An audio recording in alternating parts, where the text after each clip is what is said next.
आपको याद होगा कि ऑपरेशन सिंदूर के दौरान पाकिस्तान ने टर्की के बैरख्तर ड्रोन का काफी व्यापक इस्तेमाल किया था। आपको यह भी याद होगा कि इन बैरख्तर ड्रोन्स की भारी मात्रा में काफी पिटाई हुई थी भारतीय सेना द्वारा। लेकिन कुछ आदतें कभी बदलती रही। टर्की एक बार फिर से पाकिस्तान का सेंटा क्लॉज बनने की तैयारी में है। इस बार टर्की कान KAAN नाम का 5th जनरेशन फाइटर जेट बेचने की तैयारी में जुट गया है। इंडोनेशिया को 48 ऐसे जेट्स और इजिप्ट से एक डील पक्की करी है। साथ ही साथ ऑफ कोर्स पाकिस्तान के साथ तो को प्रोडक्शन की तैयारी है। टर्की का दावा है कि उसने इंडोनेशिया को 48 कान जेट्स बेचने का सौदा कर लिया है और इसकी जो वॉल्यूम है वो लगभग 10 बिलियन यानी 10 अरब डॉलर है, यानी लगभग 83,000 करोड़ रुपए। अब टर्की के इतिहास में ये उनकी सबसे बड़ी डिफेंस एक्सपोर्ट डील है और कम से कम टर्की की प्रेस रिलीज तो ऐसा ही कह रही है। टर्की ये भी कह रहा है कि ये सिर्फ सौदा नहीं है, टेक्नोलॉजी है, दोस्ती है, भाईचारा है और भविष्य की साझेदारी है। लेकिन इस डील के बारे में कुछ जानना आवश्यक है।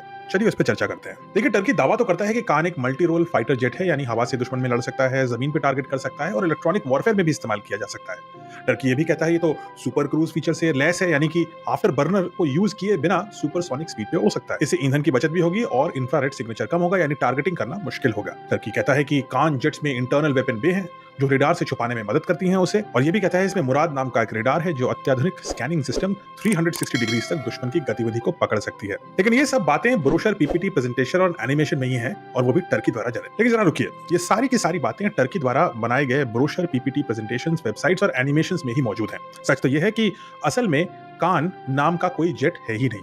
कान के सिर्फ 3 प्रोटोटाइप यूनिट्स अब तक बनी है।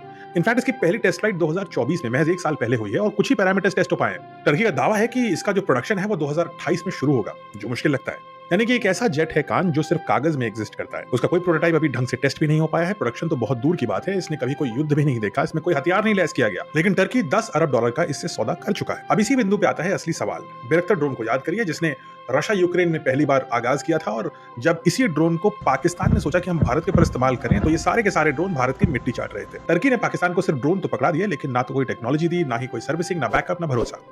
और अब वही टर्की एक untested self claimed 5th generation jet जो कागज पे एग्जिस्ट करता है, जिसका कोई रिकॉर्ड नहीं है, उसे बेचना शुरू करता है। और कुछ लोग पाकिस्तान, इंडोनेशिया और इजिप्ट उसे खरीद भी लेते हैं। और इस जेट का एक पहिया भी नहीं मिला है, लेकिन अपने आप को डिफेंस सुपर पावर कहना शुरू भी कर दिया है। मुझे नहीं लगता ये कोई बहुत समझदार एक्शन है। ये सिर्फ एक शानदार एनिमेशन वीडियो और मॉडलों के दम पर बनाया गया और युद्ध में अनटेस्टेड टेक्नोलॉजी पर अरबों डॉलर को खर्च करने का बहाना है। यह भी संभव है कि इन देशों में इस जेट को खरीदने के पीछे करप्शन का बहुत बड़ा हाथ हो। सवाल बड़ा है, क्या कोई देश जेट सिर्फ इसलिए खरीदे क्योंकि उसका नाम विदेशी लगता है और पेपर पे उसका क्लेम अच्छा लगता है? एक बार फिर से टर्की ने 3 इस्लामिक देशों को एक महंगा झुंझुना थमा दिया है, जिसकी आवाज आने में अभी कम से कम 1 दशक बाकी है, अगर खिलौना टूट नहीं गया तो।